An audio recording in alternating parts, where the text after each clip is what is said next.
Hey, you thought we were gone. We're back again with Carpool movie review with Andy. It's John. Hey, we're here to review JoJo Rabbit. Mm-hmm. I was actually wanting to see this movie when it came out in theaters, but I wasn't here. I was in Korea, so I couldn't see it. I didn't even know this movie existed. And I finally got to see it. I saw it got nominated for Oscars too. Oh. So I was like, I gotta see it, and here's a chance. Thank you, Dr. Hammer. So did you like the movie? Yeah, I think it was really good. It was a really great satire movie. Oh yeah. I don't actually remember seeing another great satire movie, if any, I've seen in the past. I guess this is the most overt one as being a satire. Yeah. Like, it's openly making fun of Nazis, which is bad.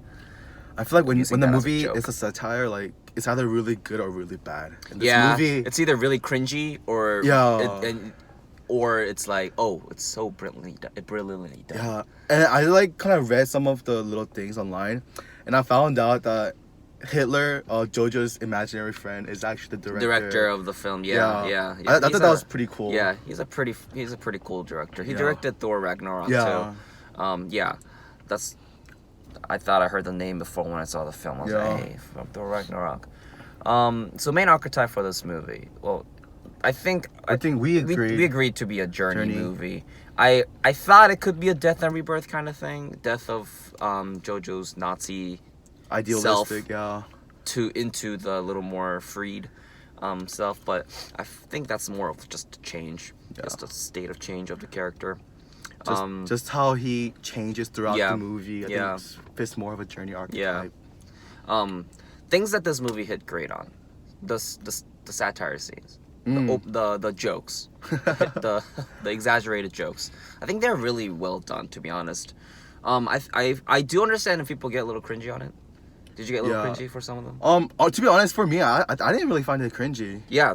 Yeah. Me neither. Like, I was watching the film, I was like, hey, that's a hilarious. Yeah, that's line. funny. It's just funny. That's a hilarious line, but at the same time, you get the message underneath that, hey, we really shouldn't be making fun of this, but we can in the movie. Yeah, it did a really good job. Yeah, I think the director did pretty good on that. I think he did really good on the character as well. Character development, the overall character arc of JoJo. I love JoJo so much. I root for the guy. Yeah. Honestly, for me though, personally, my favorite character was Yorkie. Yeah, little chubby, Nazi little boy. Yeah. Dude, I just loved him to He death. didn't have a lot of. He was a supporting character, but he didn't have a lot of layers. Which I will mention that JoJo had.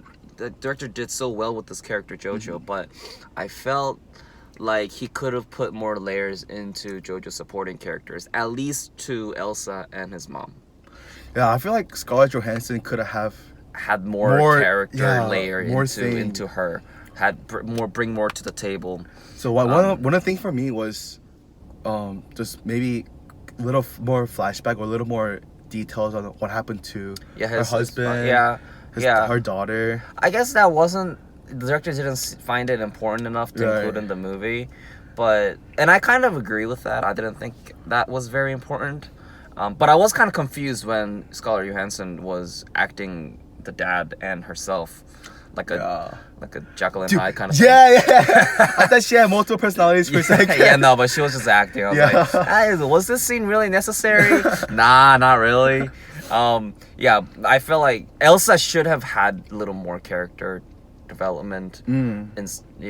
I guess she kind of did. She was like, hey, I hate all Nazis, including a 10-year-old Nazi boy, but later on she understands that, hey, 10-year-old boy is a 10-year-old boy. You can't really help it. You can't really.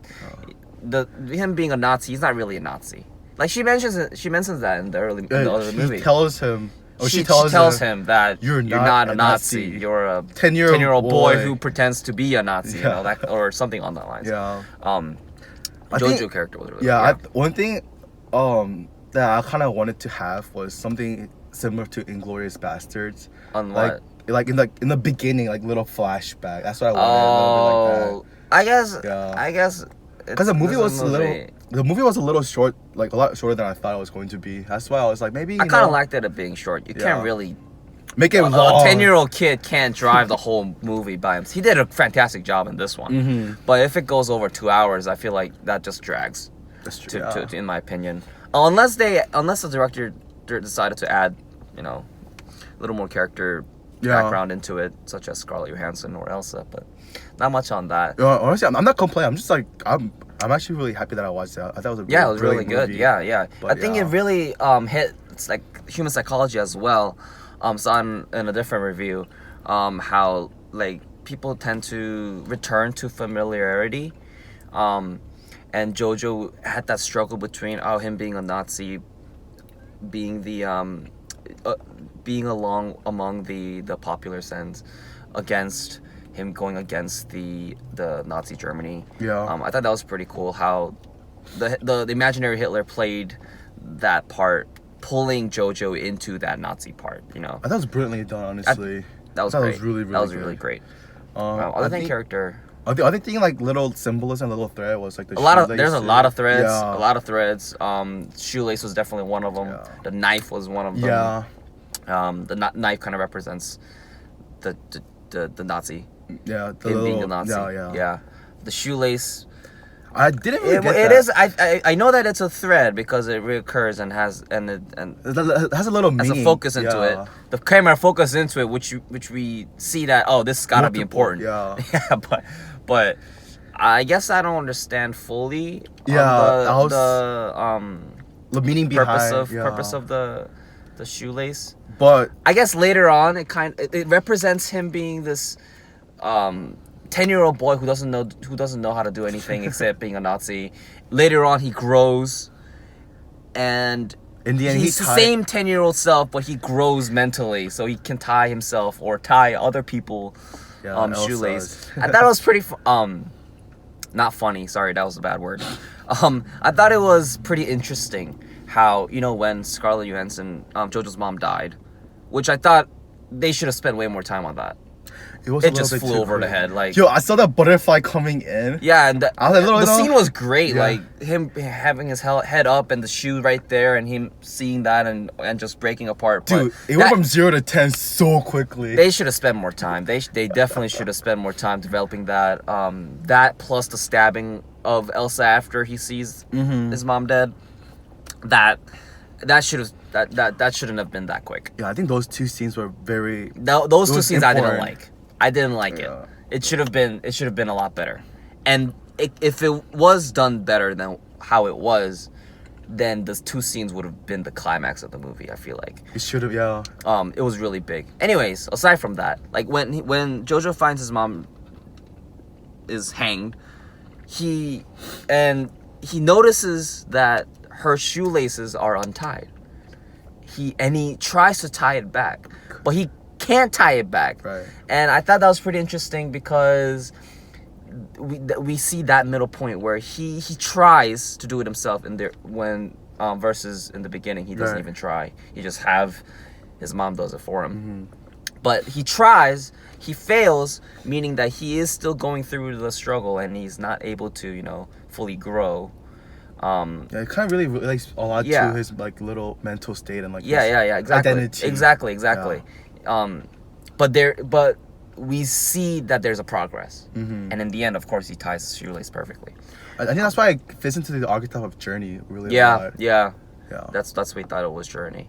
So rating of the film, I give it an A. Definitely B plus A around that kind of. I'll give it an A. A minus A-ish. It's because of two scenes. I feel like there should have been a lot more time spent with those scenes. I mean, JoJo's character was developed perfectly, but the other two, the Elsa and Rosie's, Mom, like they should have brought a little more to the table. I agree. I feel like. I agree, definitely. Yeah. But overall, very good film. I mean, people could say that it's still kind of, you know, early or not even early.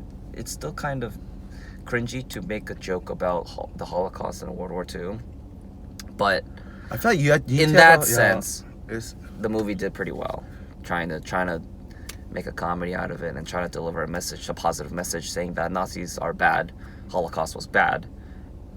I think it's just people need to have like a really open mind when they watch these kind of movies. Yeah, you know, take it lightly. That's what I did. Like, take it lightly. Don't try to dive in and say like, okay, this is bad. And just try to watch it and just appreciate. Yeah, exactly. Learn, yeah. appreciate the directing and how they did it. It was great. Good, yeah. All right, we have 2 more movies to review later, so tune in for our next 2 final, really, Carpool review. Yeah. Peace.